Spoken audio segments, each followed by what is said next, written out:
been a month since nag-dive deep ako into self-mastery or yung tinatawag kong inner evolution. And meron akong na-observe na 7 bagay na palagi nating madadaanan dito sa journey natin na to. Kaya ngayon, pag-uusapan natin kung ano ba yung inner evolution na sinasabi ko, bakit siya importante, at kung ano yung 7 bagay na madadaanan natin once na pumasok tayo dito sa inner evolution na to. Magsimula tayo sa kung ano ba talaga yung inner evolution. Sa madaling salita, ito yung unti-unti nating pag-upgrade sa mindset natin.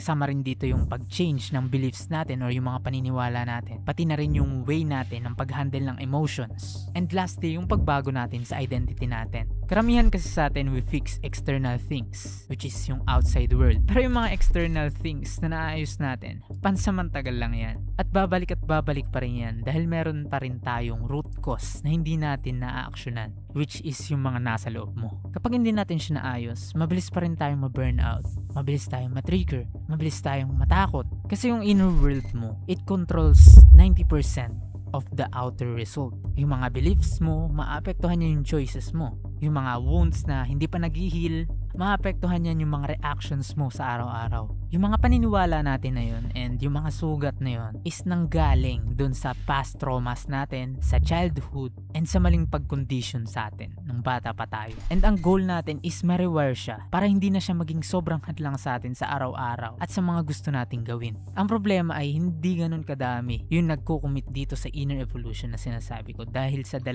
obvious na dahilan. Una, inner evolution requires honesty, which is hindi siya komportable. Truth hurts, ika nga nila.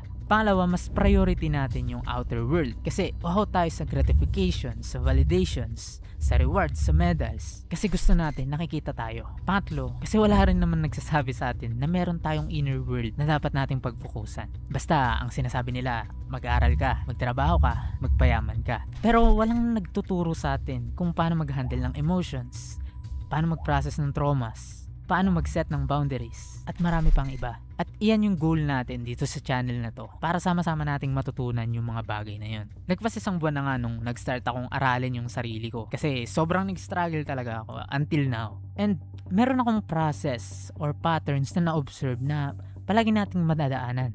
Ang kauna-unahan na dyan is yung awareness. Una ko itong natutunan sa librong Untethered Soul. Ang summary niya is, meron daw tayong thoughts and tinatawag natin siyang inner roommate and hindi natin siya kontrolado. So kailangan maging aware ako dun na hindi natin siya kayang kontrolin. And then once na aware ka na sa isang konsepto, suddenly may mga situations na magpapasing in sa'yo na, ay oo nga no, dyan papasok ang understanding. Once na totally mag-sink in na siya sa'yo, palagi mo na yung makikita sa kung ano-anong sitwasyon. Pero syempre, hindi ka lang titigil dun. You will now decide kung i-improve mo ba siya by diving deep or isang tabi mo na siya dahil meron kang ibang priority. So kung for example, napag-decidean mo na gusto mong i-improve yung part ng inner world mo na yon, magte-take action ka na with courage. Kasi take note, mostly sa mga actions na makakatulong sa'yo, hindi siya ganun kakomportable. Kaya kailangan mo talaga ng courage para magawa yung mga actions na yon para matransform mo na yung sarili mo. Pero hindi rin naman lahat ng bagay meron kang actions na magagawa.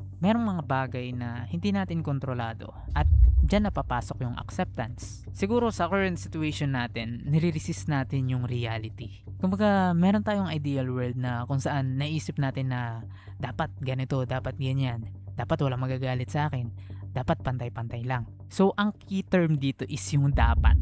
Dapat ganito ang buhay, dapat ganito sila sa akin. Pero sadyang hindi ganun gumagana yung buhay. At kailangan natin yung intindihin at tanggapin. Once na maintindihan mo naman yung mga bagay na kaya mong kontrolin at hindi mo kayang kontrolin, unti-unti mo na siyang matatanggap.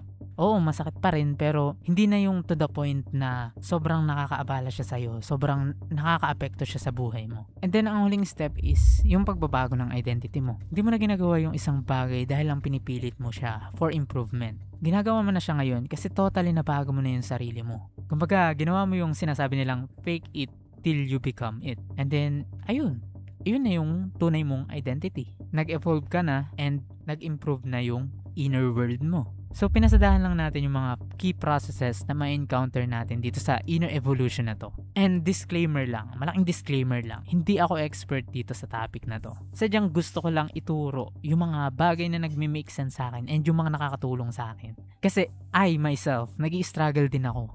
Kaya nga nag-decide ako na mag-dive deep into self-mastery. Kasi ayaw kong nakakasagabal siya sa akin. Gustong gusto ko siyang i-improve. And syempre gusto ko rin kayong idamay dun sa improvements na yon by teaching things na totally nagme-make sense lang. Kaya I hope na samahan niyo akong intindihin yung mga konsepto na kailangan talaga nating maintindihan para totally makamit na natin yung ultimate inner peace. So, that's it for now. And I'll see you on the next video. Bye-bye.